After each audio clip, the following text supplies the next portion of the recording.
कि बकरी रानी घर के पास चढ़ते चढ़ते एक जगह पर चारों पैर एक तरफ करके बैठ गई। वो बहुत परेशान दिखाई दे रही थी। वो मदद के लिए पुकार रही थी। छन्नू ने जब उसे देखा तो उसने अपनी पत्नी लाजो को आवाज दी। लाजो, बाहर आओ। देखो रानी को क्या हो गया है, बीमार तो नहीं हो गई? अरे ये तो बच्चा जन्मने वाली है, आप बैठिए, मैं सब देख लूंगी। रानी बकरी ने 2 प्यारे प्यारे बच्चों को जन्म दिया तो छन्नू के घर में खुशहाली का वातावरण छा गया। दोनों बच्चों का नाम बिल्लू और टिल्लू रखा गया। छन्नू की कुतिया और उसके 2 बच्चे जिनका नाम शेरा और बघेरा था, बकरी के दोनों बच्चों को देखने के लिए आ गए। बिल्ली उनसे खेलना चाहते थे, इसलिए आगे बढ़ गए। हमारे घर की आबादी बढ़ रही है। अब तक हम लोग कुल 6 हो गए हैं। ये लोग तो फैमिली प्लानिंग को नहीं मानते। अच्छा है, जनसंख्या बढ़ने दो। आप भी ना। इतना कहकर लाजो घर के अंदर चली गई। कुत्ते की पिल्ली और बकरी के बच्चे आपस में खेलने लगे।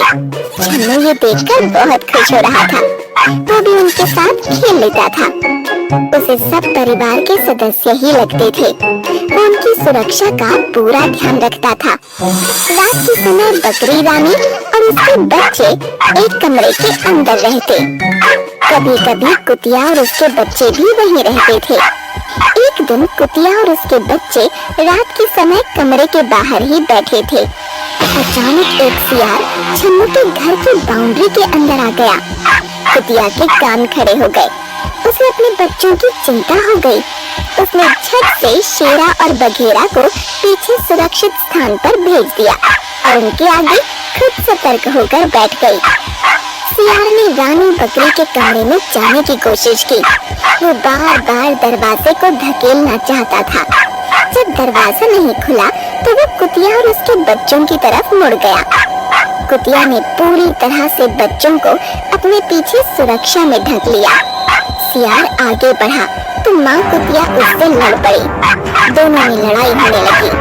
सियार बच्चों की तरफ जाने लगता तो कुतिया उस पर टूट पड़ती। अपने बच्चों को बचाने में उसकी जान पर बनाई। छन्नू तब तक डंडा लेकर बाहर आ गया। सियार वहाँ से भाग गया, लेकिन कुतिया पूरी तरह से घायल हो चुकी थी। आज तक कभी यहाँ सियार नहीं आया था। आज पहली बार ये खतरा सामने आ गया। यदि मुझे इसका अंदाजा होता तो मैं इन्हें भी कमरे के अंदर ही रखता। मेरी प्यारी कुतिया देखो पूरी तरह से घायल हो गई है। दोनों बच्चे शेरा और बघेरा आकर अपनी माँ को उठाने की कोशिश करने लगे। कुतिया हिल भी नहीं पा रही थी। माँ उठो, सियार भाग गया। तुमने बड़ी बहादुरी दिखाई। तुम कुछ बोल क्यों नहीं रही हो? हाँ माँ, कुछ तो बोलो, तुम्हें बहुत चोट लगी है। मैं चाटकर ठीक कर दूंगा। मेरी माँ बहुत बहादुर है। माँ उठ जाओ ना, मुझसे बातें करो ना। कुतिया बेचारी कुछ देर पहले ही भगवान को प्यारी हो गई थी।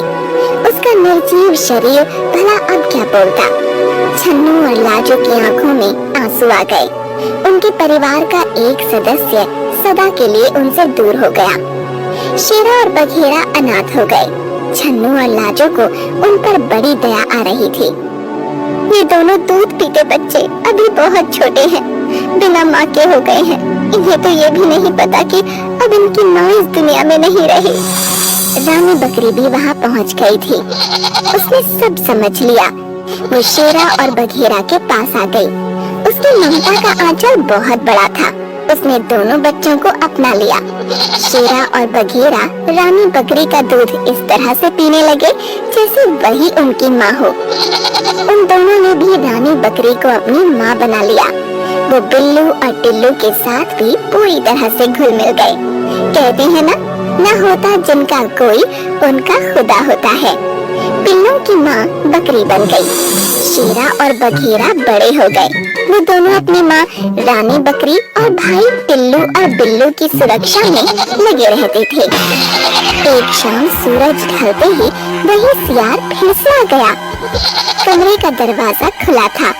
रानी बकरी और बिल्लू टिल्लू वहीं पर थे। सियार जैसे ही आगे बिल्लू और टिल्लू की ओर बढ़ने जा रहा था कि शेरा और बघेरा ने उस पर हमला बोल दिया। अच्छी तभी कदकाठी के शेरा और बघेरा ने सियार पर जबरदस्त हमला कर दिया। सियार नीचे गिर गया और शेरा बघेरा फिर उस पर टूट पड़े। उन दोनों ने सियार को संभलने का मौका ही नहीं दिया और काट काट कर उसे मौत के घाट उतार दिया। इस तरह से उनके द्वारा रानी बकरी, टिल्लू और बिल्लू की सुरक्षा हो गई और उन्होंने अपनी माँ की मौत का बदला भी ले लिया।